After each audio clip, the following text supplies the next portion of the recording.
नमस्कार, जय हिंदी, जय भारत, वंदे मातरम। एक बार फिर स्वागत है आपके favourite YouTube channel all India job news 0.2 के यूट्यूब चैनल के ऊपर। साथियों, जैसा कि आप सबको पता है, आईटीबीपी कांस्टेबल से लेकर आपके एसआई तक सभी के एडमिट कार्ड लगभग इश्यू हो चुके हैं। जो एडमिट कार्ड अभी नहीं इश्यू हुए हैं वो 2 से 4 दिन में आपका एडमिट कार्ड यहाँ पर जारी हो जाएगा।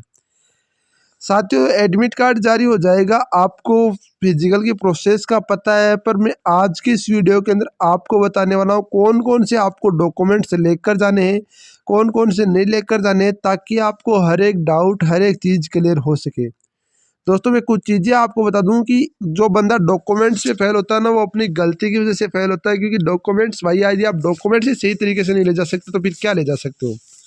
तो डॉक्यूमेंट्स कौन से लेकर जाने हैं, वो चीज़ें डाउट क्लियर करूंगा। साथ ही मैं आपको इस वीडियो के अंदर चर्चा करने वाला हूँ, जो भी मेरे भाई, जो भी मेरे दोस्त हैं, उनको बताना चाहता हूँ कि आपको डॉक्यूमेंट्स के साथ क्या सावधानी रखनी है। एंट्री से आउट तक का फुल प्रोसेस इस वीडियो के अंदर बताने वाला हूँ।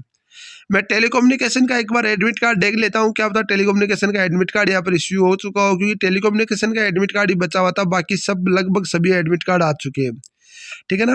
तो टेलीकम्युनिकेशन का अभी किसी प्रकार का एडमिट कार्ड नहीं है, तो टेलीकम्युनिकेशन वाली चक्कर तो छोड़ो। अब बात कर लेते हैं आपके ट्रेड्समैन वाले जो भी स्टूडेंट है, उनके क्या क्या आपको लेकर जाना है, क्या क्या सावधानी बरतनी है, कौन कौन से डॉक्यूमेंट्स आपको चाहिए, ताकि आपको वहाँ पर कोई बाहर का रास्ता ना दिखा सके। साथ ही में बात करूंगा एंट्री से आउट तक की फुल प्रोसेस के बारे में बताऊंगा, सब कुछ आपको बताने वाला हूँ। तो चलो शुरुआत करते हैं वीडियो की। उससे पहले बता दूं आपको, जो भी मेरे भाई, जो भी मेरे दोस्त हैं, आईटीबी कांस्टेबल के लिए स्पेशल आपको नोट्स चाहिए तो वो नोट्स आपको मिल जाएंगे। वो नोट्स मिलेंगे आपके फिजिकल पास होने के बाद में। तो वो नोट्स तैयार हो रहे हैं, नोट्स आपको तैयार होते हैं, आपको आईटीबी स्पेशल फिजिकल नोट्स आपको मिल जाएंगे। तो चलते हैं हम डॉक्यूमेंट्स लिस्ट के ऊपर दोस्त। तो दोस्तों, बात करता हूँ सबसे पहले डॉक्यूमेंट्स की। तो डॉक्यूमेंट्स के अंदर सबसे पहले जो आपका डॉक्यूमेंट्स चाहिए ना, वो 1 नंबर का डॉक्यूमेंट्स है आपका एडमिट कार्ड। आपका एडमिट कार्ड आपके पास होना चाहिए। एडमिट कार्ड की कम से कम 2 फोटोकॉपी आपके पास होनी चाहिए।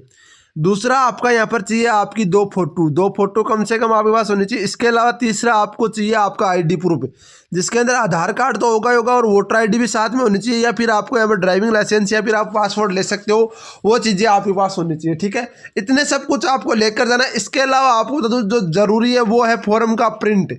फॉर्म का प्रिंट आपको लेकर जाना बहुत जरूरी है। यदि आपके पास फॉर्म का प्रिंट आप नहीं लेकर जाओगे तो आपको यहाँ पर बहुत बड़ा खामियाजा भुगतना पड़ सकता है।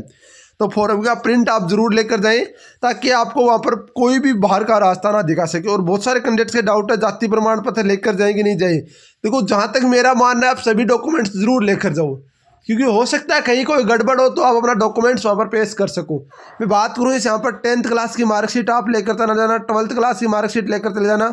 जो मेरे भाई किचन स्टाफ से, वो NSQF सर्टिफिकेट आपको लेकर जाना है। यदि फर्जी NSQF सर्टिफिकेट वालों को बोलना चाहता हूँ, अब तो चलो आप मान गए कि फर्जी NSQF सर्टिफिकेट लेकर आप चले जाओगे, मान लिया आप भर्ती में हो गए, जब तक आपका प्रोसेस कंप्लीट होगा, जब तक NSQF सर्टिफिकेट चेक होने की बारी आएगी, तब जाकर आप यदि भर्ती से बाहर होते हो तो आईटीबीपी आपके ऊपर कानूनी कार्रवाई कर सकती है।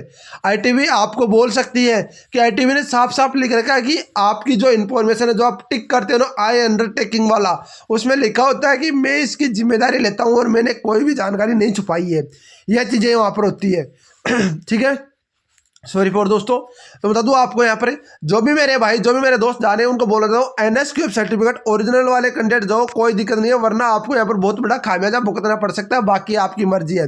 इसके अलावा आपको मूल निवास प्रमाण पत्र आपको लेकर जाना है। यदि आप लेकर जाते हो तो ठीक है, नहीं लेकर जाते हो तो कोई दिक्कत वाली वैसी बात होती नहीं। मूल निवास में जाति प्रमाण पत्र उन कैंडिडेट्स को चाहिए जो कहीं ना कहीं किसी न किसी चीज़ में छूट चाहते हो, तो जाति प्रमाण पत्र आपका सेंटर का होना चाहिए। ये सब कुछ आपके जो फॉर्म भरे गए, उन फॉर्म भरे से पहले का आपका जारी हुआ होना चाहिए। ठीक है, ये सब कुछ तो आ गया। अब बात आती है, चलो हमने ये सब कुछ देख लिया, अब हमारा एंट्री से आउट तक का फुल प्रोसेस बता दूं। देखो, एंट्री से आउट तक का फुल प्रोसेस में आपको सबसे पहले एंट्री के टाइम बताता हूं। सबसे पहले आपकी एंट्री होगी, तो एंट्री के टाइम आप स्पेशली ध्यान रखना, आईटीबी का एक रूल होता है, या तो आपको बैग बाहर रखना पड़ता है या फिर आप अंदर बैग ले जा सकते हो, पर मोबाइल अंदर नहीं ले जा सकते। ठीक है, ये डाउट आपका क्लियर हो गया। आप बैग अंदर ले जाओगे, बैग अंदर ले जाने के बाद आपको 50-50 का ग्रुप बनाया जाएगा, 50-50 बच्चों का ग्रुप बनाया जाएगा। 50 बच्चों का ग्रुप बनाने के बाद में आपको बोला जाएगा कि आपका यहाँ पर होगा रेस। रेस के लिए सबसे पहले होगा 50 ग्रुप के अलावा आपका होगा QR कोड।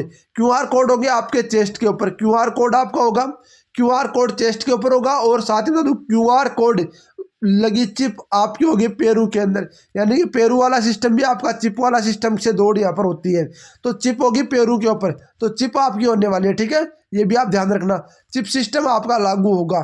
ठीक है, चिप वाला सिस्टम लागू होगा। चिप वाले सिस्टम में क्या रहता है, बहुत सारे कैंडिडेट पहली बार दौड़ने जा रहे हैं, तो एक पट्टा रहता है कम से कम 10 फुट लंबा, 10 फुट चौड़ा पट्टा रहता है। उस पट्टे के ऊपर अपने दोनों पैर को रखकर आप जैसे ही दोनों पैर उस पट्टे के ऊपर रख दो, तब आपका टाइम स्टार्ट होता है, और आपका टाइम उसी टाइम चालू हो जाता है जब आप पट्टे के ऊपर रखते हो। तो आप 2 मिनट 2 सेकंड बाद दौड़े हो, तो 2 सेकंड पहले दौड़े, उससे कोई फर्क नहीं पड़ता कि आपका नंबर पीछे या बाद में, वो कोई डिपेंड नहीं करता। वो डिपेंड करता आपका पैर और आपकी स्टेप और आपकी स्टेमिना की, आपका किस तरीके से आप दौड़ रहे हो।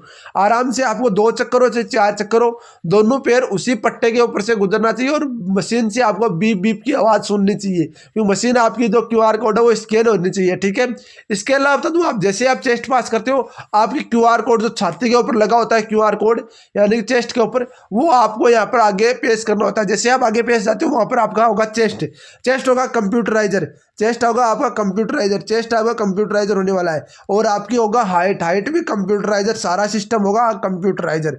इसके बाद में होगी ऊंची कूद और लंबी कूद, ऊंची कूद और लंबी कूद आपकी होने वाली है, वो होगी, वो भी ये भी ध्यान रखना, वो भी टेक्निकल तरीके से होती है। उसमें भी कैमरे लगे होते हैं तीनों चारों साइड के अंदर, यानी कि आप 1% भी इधर उधर नहीं कर सकते, आपने कहाँ से जंप लगाया, कहाँ कूदा, वो सब कुछ कैमरा रिकॉर्ड करता है। और ये सब कुछ होने के बाद में हर एक चीज़ का रिजल्ट अलग आता है, ये चीज़ आप ध्यान रखना, हर एक चीज़ का रिजल्ट अलग आता है, जिसके अंदर बता दूं आपका हाइट का रिजल्ट अलग आएगा, दौड़ का रिजल्ट अलग आएगा, चेस्ट का रिजल्ट अलग आएगा, ऊंची कूद का रिजल्ट अलग आएगा, लंबी कूद का रिजल्ट अलग आएगा। जैसे वो रिजल्ट आप क्वालिफाई करते जाते हो ना, उस तरीके से आपका वहाँ पर टिक होता रहता है, तो उस तरीके से आपका रिजल्ट आता है, और उसके बाद में आपको तुरंत आउट कर दिया जाता है। ये आपका प्रोसेस रहता है इनसे आउट तक का। बाकी डॉक्यूमेंट्स मैंने बता दिया, डॉक्यूमेंट्स आप जरूर ध्यान रखना, जो भी मेरे भाई है उनको बोलना चाहता हूँ कि डॉक्यूमेंट्स इसका ध्यान रखना, फॉर्म का प्रिंट और स्पेशली NSQF सर्टिफिकेट और जाति प्रमाण पत्र वाले जरूर बच्चे ध्यान रखना, ताकि आपको यहाँ पर कोई भी किसी परेशानी का सामना ना करना पड़े। बाकी मैं अपडेट कर दूंगा, NSQF सर्टिफिकेट जहाँ तक अनुमान है वो फॉर्म से पहले का ही होना चाहिए। बहुत सारे कैंडिडेट्स के डाउट आ रहे थे कि फॉर्म से पहले का नहीं होगा तो क्या होगा। मेरे को एक चीज़ बताओ, आपने NSQF सर्टिफिकेट डाला, माना हो गया आपने NSQF सर्टिफिकेट डाला, आपने कौन सी कंपनी का डाला, कौन सी कंपनी से NSQF सर्टिफिकेट कर रहे हो, पता है आपको? नहीं पता। ये मित्र वाले ने जो डाल दिया वही आप कर रहे हो। NSQF सर्टिफिकेट कौन सी कंपनी से कर रहे हो, नहीं पता। ठीक है, एक डाउट क्लियर। दूसरा डाउट, कितने परसेंटेज आ गए, कौन सा माइका लाल ऐसा है जो आपको ये बोल सकता है कि मेरे 90% आप 90% लिख दो, मेरे 80% आने वाले 80% लिख दो। पहले कौन बता सकता है? आपने परसेंटेज वहाँ पर 80 डाल रखे, NSQF सर्टिफिकेट की एग्जाम दी, आपकी परसेंटेज आ गए 65, तो फिर क्या करोगे? फिर पछताने के अलावा कुछ नहीं बचता। फिर जिंदगी में बता दूँ एक बात दूँ, और इसके ऊपर मैं बता रहा हूँ आपको, जो बच्चे रियल हैं, जो बच्चे होते हैं ठीक है, जिन्होंने NSQF सर्टिफिकेट किया, उसके साथ वो इंडिया जॉब न्यूज़ 0.2 खड़ा और हमेशा खड़ा मिलेगा, ये भी ध्यान रखना। और हाई कोर्ट तक जाना पड़ेगा तो मैं जाऊंगा, क्योंकि जो बच्चा रियल है, जो बच्चे ने कर रखा ऑलरेडी, वो तो कैंडिडेट होगा बाहर, और जिस बच्चे ने नहीं कर रखा वो कैंडिडेट होगा अंदर। ये कैसे हो सकता है? BSF वाले आपको देखने को पड़ जाएंगे। BSF में जिस तरीके से बच्चों को निकाला था वो तो BSF थी, बच्चों के ऊपर केस नहीं किया। ये ITBP है दोस्त, ये कुछ नहीं सोचती, ये केवल अपना सोचती है, क्योंकि ये चाइना बॉर्डर पे रहती है, जहाँ पर बहुत बड़ा टेक्निकल काम होता है। ठीक है ना, तो वहां पर ऐसा कुछ नहीं होता, वहां पर बस सीधा है सटीक, या तो आप वो काम करो या फिर अपना धाम करो, वही रहता है सिस्टम। तो बता दूं आपको यहाँ पर ध्यान रखना, स्पेशली जो मेरे भाई हैं NSQF सर्टिफिकेट को लेकर बहुत सारे कमेंट्स आ रहे थे कि NSQF सर्टिफिकेट हमारा पहले का बना, बाद का बना। मैं बोलना चाहता हूँ, जिस कैंडिडेट का फॉर्म की लास्ट डेट से पहले का बना हुआ है वो ऑथेंटिक है, बाकी जो भी बाद में बना लिए वो सारे के सारे फर्जी साबित होंगे। उनको यदि उनके 50 में से 50 नंबर भी होंगे तो वो कभी नौकरी नहीं लग पाएंगे, मेरी गारंटी है। आप देख लेना, उस दिन आप बोलोगे यार सर बोल रहे थे कि जो दी जाती है वो जेन्युइन जानकारी दी जाती है, क्योंकि मैंने आपको लगभग 25 दिन पहले बोला था कि 16 जनवरी से आपके फिजिकल स्टार्ट होने जा रहे हैं। 16 जनवरी से फिजिकल स्टार्ट होने जा रहे हैं, बहुत बड़ी बात की ओर संकेत कर रहा है। 16 जनवरी कोई छोटी मोटी बात नहीं होती, 16 जनवरी मैंने आपको बता दिया था। तो जाहिर सी बात है, आपको सब कुछ बता रहा हूँ, बाकी आपकी मर्जी है, आपके ऊपर डिपेंड है। NSQF सर्टिफिकेट आपको बाद की डेट का जारी है, फॉरम के बाद की डेट का जारी है, तो आप सीधे बाहर हो जाओगे, कोई नहीं मिल सकता। और यदि फॉरम के पहले की डेट का जारी है तो आपको 100% यहाँ पर सिलेक्शन होने वाला है। बाकी अपडेट के लिए जो भी मिलते हैं, जो भी जानकारी मिलेगी, वो आप सबसे पहले, सबसे ऑथेंटिक और सबसे रियल जो आपको मैं देता रहूंगा। आपसे रिक्वेस्ट है कि आप चैनल को सब्सक्राइब, वीडियो को लाइक जरूर करेंगे, ताकि मुझे मोटिवेशन मिले और कुछ आपके लिए बेहतर करने की कोशिश कर सकूं। जय हिंद, जय भारत, वंदे मातरम। वीडियो को लाइक और चैनल को सब्सक्राइब जरूर करना मेरे भाइयों।